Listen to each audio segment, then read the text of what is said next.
Welcome back to Hot Water Wrestling, and today I'm here with your Extreme Rules 2012 pay-per-view review.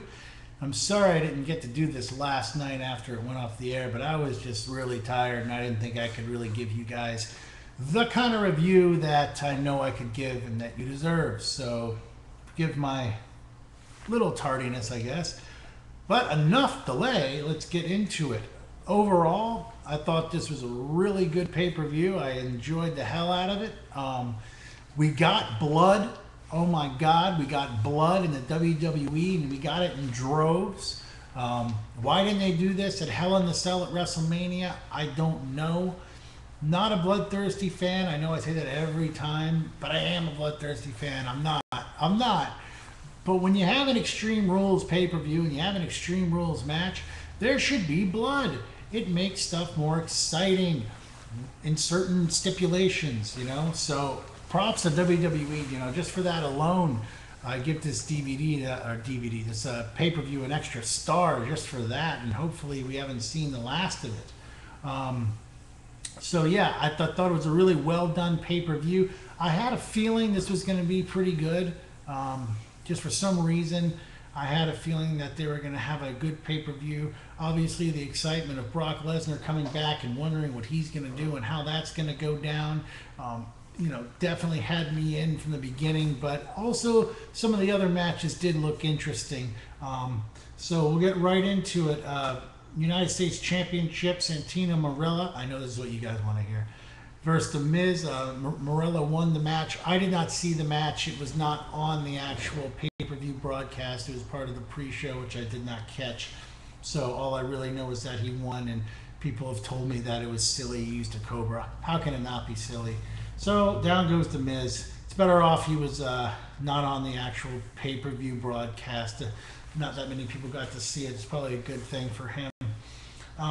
Randy Orton versus Kane. Here, basically, I got what I expected. This match is what actually started off the pay-per-view, and it was a good match. Basically, Orton got his revenge. He got the win over Kane, which I expected. But they put on a good match. They took it all around the arena, into the crowd, backstage, up the staircase, everywhere. Lots of good spots, lots of vicious wrestling there. Had me going, oof, a lot. In fact, a lot of these matches, that was the theme of the night for Extreme Rules, was oof. There was a lot of that, which is a good thing. So started off with high energy right there. Then we had, I might not go in complete order, but I think this is in order. Then we had Brodus Clay versus Dolph Ziggler. I don't believe I actually had this in my prediction. Somehow I missed that this was going to be on the card, or somehow it was announced that night. But we finally got to see Brodus Clay wrestle.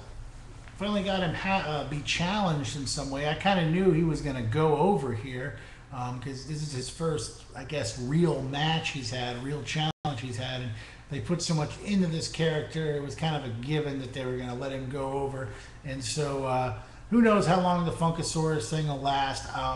My personal opinion is, Brodus Clay should be a heel. He'll make a much better heel. I don't know how far, like I said, his character is going to go. I don't really care. It doesn't really interest me. So moving on, Brodus Clay wins.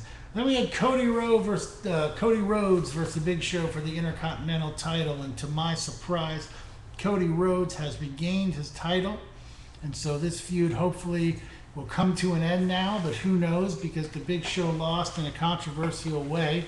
He was climbing back in the ring, and Cody Rhodes gave him a drop kick, and Big Show fell and put his big foot through the table, which qualified as him going through the table.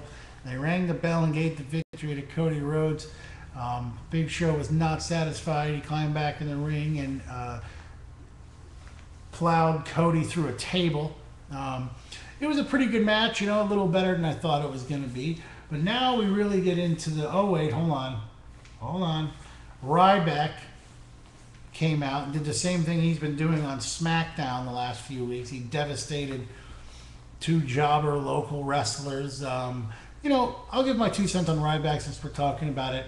I kind of like him, I'm not like head over heels for the character and think he's going to be around for whatever, but it's good to have a psychopath on the loose in the company, someone like Ryback. Big, strong, powerful guy. I don't mind him being around. So I'm not totally thumbs down on this guy. You know, I'll give him a chance. People last night were shouting Goldberg, Goldberg. I mean, you could really hear it. I mean, people were going nuts. I don't know if that hurts or helps him with the backstage people. But, you know, the thing about Ryback is that hopefully he'll provide some good matches, maybe get in there with Sheamus or Orton or something.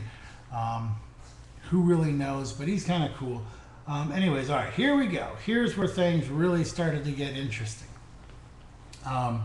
Sheamus versus Daniel Bryan for the for the World Heavyweight Championship.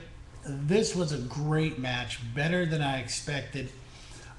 It goes without saying, too bad Daniel Bryan did not get to strut his stuff on the big WrestleMania pay-per-view. He really had some amazing spots in this match, and Sheamus proved that when he needs to get down and mat wrestle and actually put on a entertaining match for a long time. I didn't say that the way I kind of wanted to, but you know what I mean. To wrestle a lengthy match, he can do it, you know, and so I was proud of him in that degree. I thought it was a really kick-ass match. The fact that they waited so long to do the first pinfall kept me on the edge of my seat. It was very entertaining, very back and forth. At the end of this match, I think everyone got what they needed out of it. Daniel Bryan did not look weak. In fact, he looked strong. He looked like a true competitor. And Sheamus, of course, proved he was the better man, and his win was not a fluke. And so maybe this feud will continue on a little bit. Who knows? It's going to be interesting to see what they do with Daniel Bryan from now on. At least the company knows when given the spotlight, he can put on a match that the fans are going to be happy about, and that's going to be an entertaining quality match. And so that's the most important thing that happened here. I would have, of course, liked to see him get his title back, but I kind of knew that he wasn't. But short of the story, great match. Then on to CM Punk versus Chris Jericho in the Chicago Street Fight. Wow, this match was really crazy, back and forth, rambunctious. Again, another one that kept me on the edge of my seat, kept me guessing. I was pretty sure Chris Jericho was going to take the victory here, but then like halfway through the match, I was like, I don't know, this is not looking good for Jericho. And a lot of good spots in that match. CM Punk came out ahead with the WWE title, and he has held that belt for a long time. And hats off to WWE. I'm very proud of them for allowing a long title reign.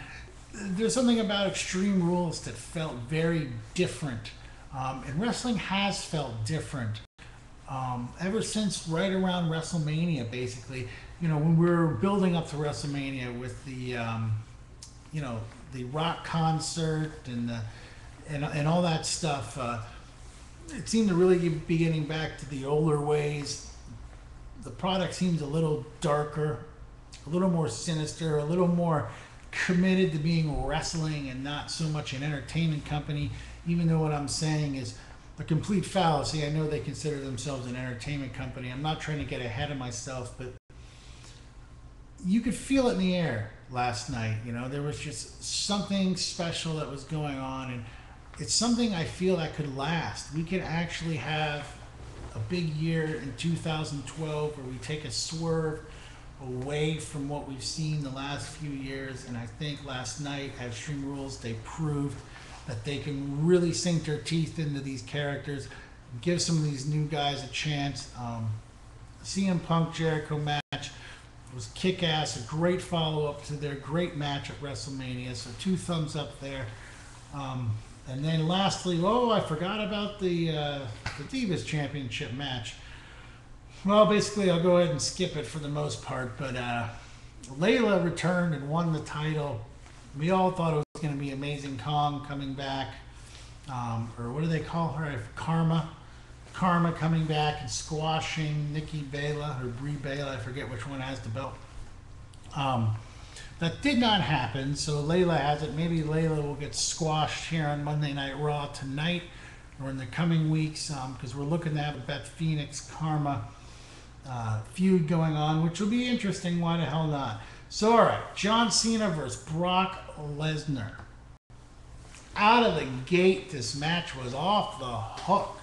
Cena was busted open on the top of his head, blood flowing everywhere. He was just getting thrown around like a rag doll. I thought that Lesnar was just going to bury him. But it turned out to be a real marathon of a match, a real Iron Man match, and dare I say it, it was reminiscent of the match with Brock Lesnar and The Undertaker from back in the day, but also just reminiscent of those great Shawn Michaels, sorry, I apologize, Triple H Undertaker matches like the Hell in a Cell. I'm not trying to overrate the match, but what I mean is that it was just painful to watch at some point. You could really tell that these guys were working their ass off, and what they were doing was hurting. They were beating the shit out of each other. It had a major intensity, like those Triple H Undertaker matches at the last two WrestleManias. Very similar undertone there with those. So it goes without saying, I give this match 2 thumbs up. Definitely one of John Cena's finest matches of his career for sure. And he came out with the victory. I could not believe it. Now, let's deal with the aftermath of this. I feel that they should have had Lesnar go over. Partly because John Cena, it really looks like he's going to take some time off. I mean, he made a big announcement after the match that he was, happy to be a part of the company and that he would be taking some time off. So pretty much goes without saying, he's going to be taking some time off. So how does it behoove the company to let Cena go over on Lesnar's first time back?